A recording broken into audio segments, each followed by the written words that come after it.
Hello everyone and welcome to this week's edition of Grammar Tuesday, where we're going to take a look at spelling.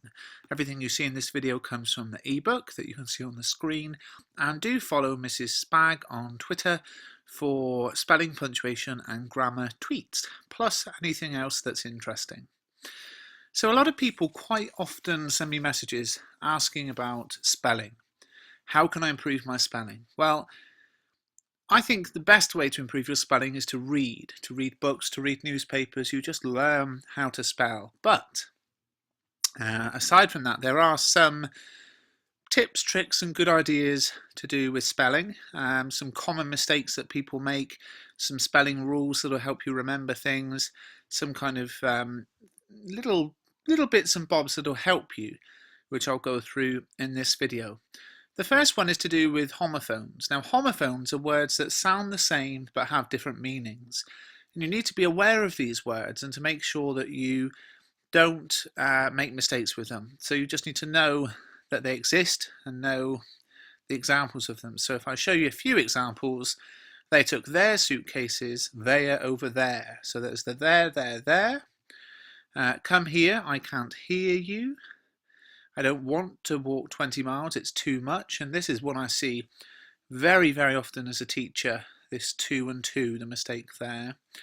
I read that red book yesterday, so red being the same. I threw a ball and it went straight through a window. I'm bored with this board game. I don't care whether the weather is good or not. The disaster affected me badly, rather than affected. See that one a lot as well, when you're writing about the effect on the reader. Our bus should be here in 2 minutes. R, the O-U-R versus the A-R-E. And I advised Zara to go home and rest, which is of course the example of advised and advice. So, you know, common mistakes, common things to look out for. These are all the correct ways of writing on the screen. And you just really need to be aware of these homophones.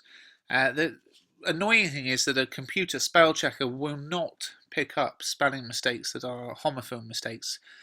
This example on the screen actually has 27 errors that the spell checker has missed. So if you're in a class or revising at home, pause the video and have a look through and see if you can find all 27 mistakes.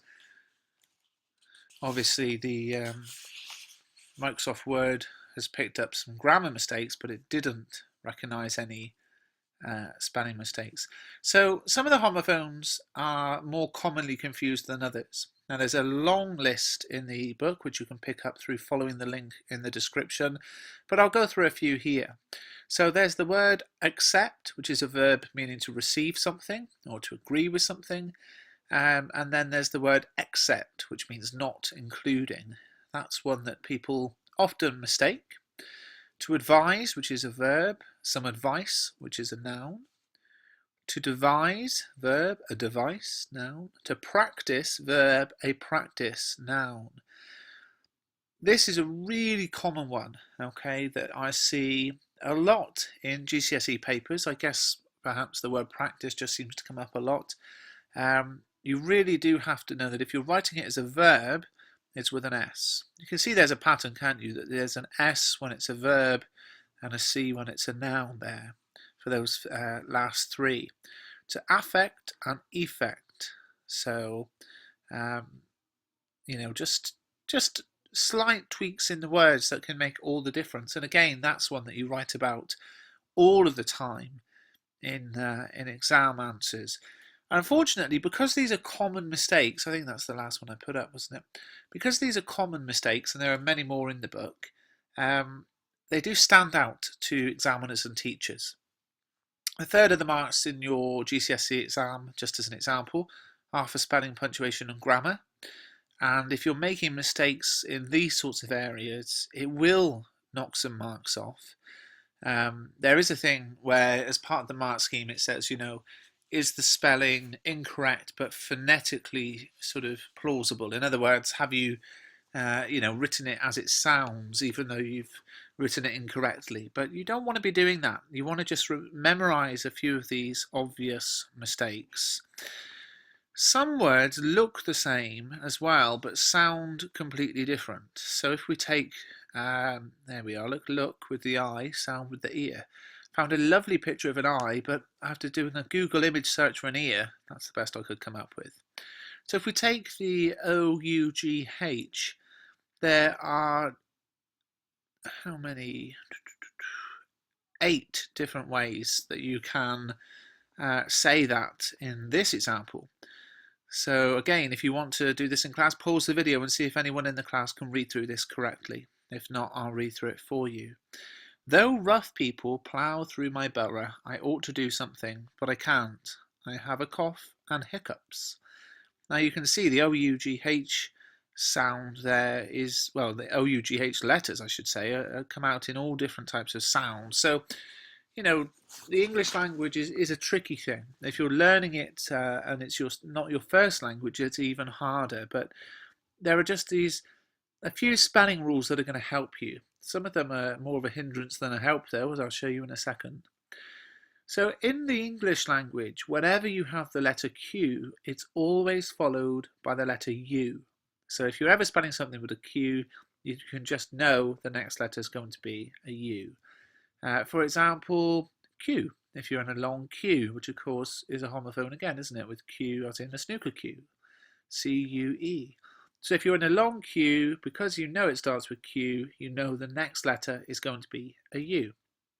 So that's one simple spelling rule that will help you with spelling some words. Whenever you've got a Q in a word, you know the next letter is going to be U. That's only with English words, though. There are other words that aren't English, lots of non-English words that have a Q in them and then don't have a U. I before E except after C is one of those famous rules that's famous because it's got lots and lots of exceptions, as in times when the rule doesn't work, doesn't make sense. And there are a couple of rhymes to help you remember that. So I before E except after C, or when sounded as A, as in neighbour and way. So that then explains the exceptions with the words neighbour, ate, wait, for example, because when the IE is sounded as an A, see the word neighbour, it's EI because it's making this A sound. So that makes sense. Secondly, I before E except after C when the sound is E. So when the sound that the I and the E make is E, for example, in scientific and conscience, it has an I before an E after a C because the sound is E. I personally am not convinced that even with these rhymes it helps to understand this particularly complex area of spelling.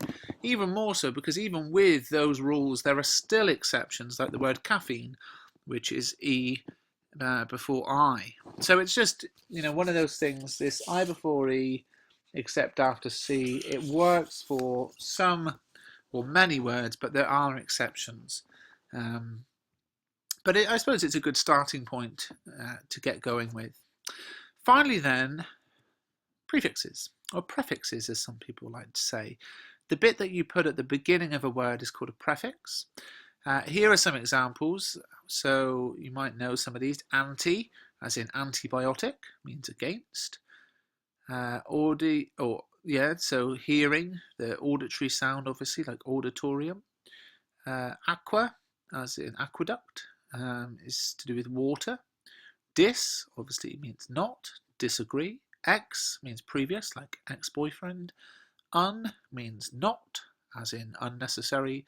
And trans means across, as in transatlantic. So you can remember some of those prefixes correctly, you know, and get them drilled into your head, and then you won't even have to think about how do I spell this. You'll just know the spelling rule that the prefixes are always spelled the same.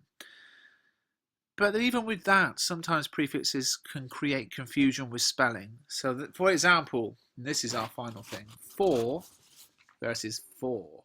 When do you use F-O-R? When do you use F-O-R-E?